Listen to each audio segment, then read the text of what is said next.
isang pananampalataya ay ang hanapin ng Diyos. Ang faith natin, marami tayong problems, struggle in life.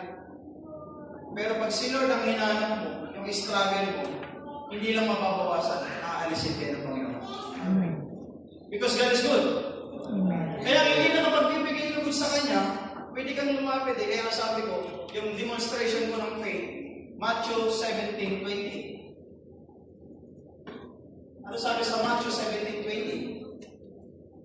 Introduction ko pa lang po ito ng last Sunday. Okay. Sumagot sa Jesus dahil mahina. Dahil mahina ang pananampalataya ninyo, sinasabi ko sa inyo ang totoo. Kasi po, mayroong pinalaya sa mga disciple, pero hindi lumayas. Mayroong pinagaling mga disciple, pero hindi gumaling. Yung pagkakas po ng evil spirit, mga napoposes. Nagkwento po si Pastor Joseph, yung pastor, kapag ka ay may sanib yan, kahit 5 kayo manik kayo, titilapot kayo dyan. Ang pastor may authority.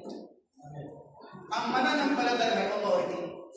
By the blood of Jesus, get out, demonyo ka sa katauhan ng taong ito, lumayas ka. Pag hindi po umalis yun, cast out mo lang. By the blood of Jesus, in the name of Jesus. Ang problema sa mga disciple, kinast out nila yung demons, kaso hindi umalis. Kaya pagdating sa verse 20, sumagot sa Jesus, dahil mahina ang pananampalataya ninyo. Pwede mong sabihin, yayaman ako.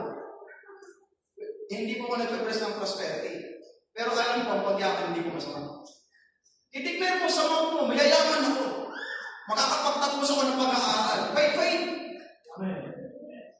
Faith and action. Pwede mo sabihin, makapagtapos ako ng pag-aaral, pero hindi ka naman nag-aaral. Ang faith may action. Kaya bakit hindi mapalayas?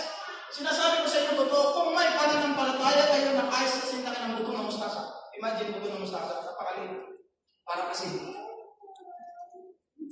Pero pag tumubo, asintado. Masasabi niyo sa bundok na ito, lumipat kayo roon at lumipat na ito. Walang bagay na hindi ninyo magagawa. Kasi meron pananampalataya na, yes, big faith. Nakikita ng tao.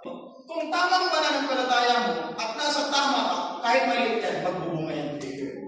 Kapag nagbunga yung pananampalataya mo na maliit, kahit anong distraction, kahit anong mangyari sa buhay mo, dahil ang faith mo totoo, hindi ka matitinag, hindi ka matitibak. Kaya ang faith ang importante. Hindi na kapag bibigay lugod sa Diyos ang tao walang pananampalataya.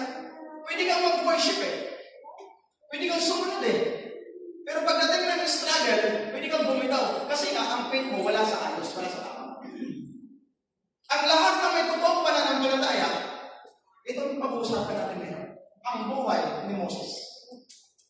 Ang background ni Moses, ang topic ko po ngayon, ay assurance of faith. Assurance of salvation through faith.